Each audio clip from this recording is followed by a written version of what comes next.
Hello, my name's Pastor Jason, pastor at Lazy Mountain. Welcome to Loving the Truth. Thank you for joining us today.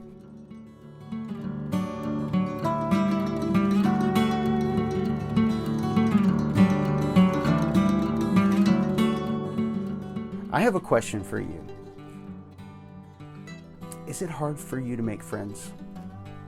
I know it was very hard for me to make friends. I moved around a lot when I was a kid. And every time I moved to a new school, it was really tough. Sometimes you get bullied, sometimes you make friends that probably you should not have made. But it was very hard to break into the culture, certain cliques in order to make friends. But we've been learning from friendship study that really all of us are made for friends and we need friends. That's the way God designed it. It's actually wise to have friends. But how do you do that? I've heard many people come to me over the years in church and they've been like, Pastor, we love your church. We love the worship. We love the preaching. We love these things, the coffee. But one thing is we just can't seem to break into and find any friends in the church. And I understand that. It's something that we at Lazy Mountain have been striving to do is stick around after church and talk to people because that's important. But there's another truth there. A lot of the times we wait for people to come to us instead of breaking the ice ourselves.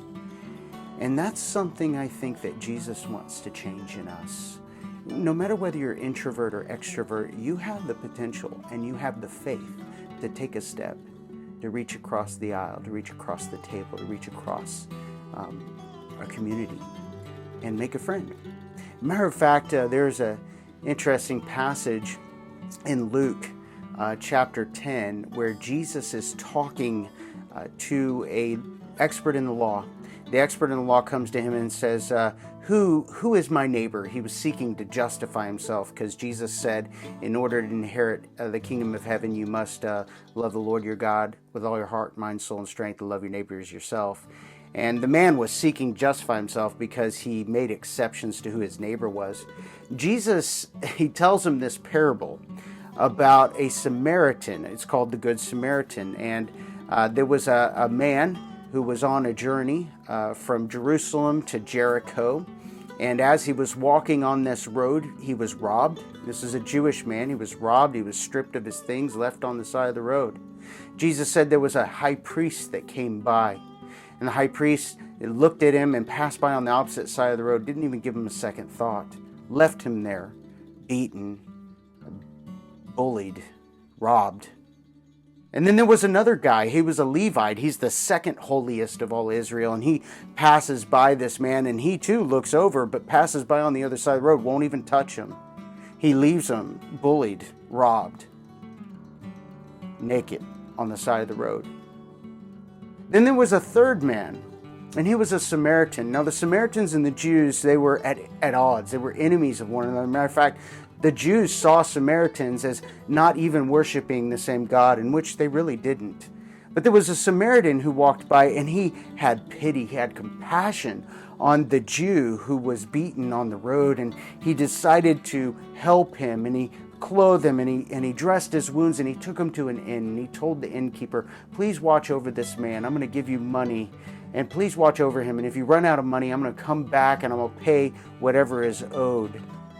And Jesus, after he told this parable, looked at the lawyer, and he said, which one of these was a neighbor to the man who was robbed? And the expert in the law, he couldn't even mention the word. He said the man who had pity on him. He wouldn't even say Samaritan.